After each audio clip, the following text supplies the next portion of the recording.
গাজায় ইসরায়েলি বাহিনীর চলমান উত্তেজনার মধ্যেই গত রোববার আল আকসা মসজিদে রমজানের তারাবির নামাজ আদায় করেছেন প্রায় 50,000 মুসল্লি।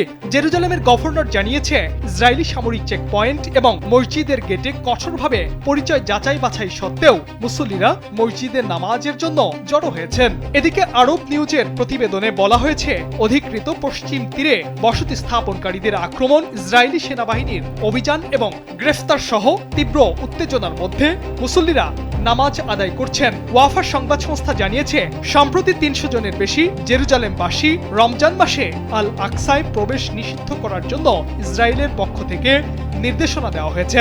অন্যদিকে ইসরায়েলি বাহিনী জেরুজালেমের তাদের সামরিক উপস্থিতি বৃদ্ধি করেছে।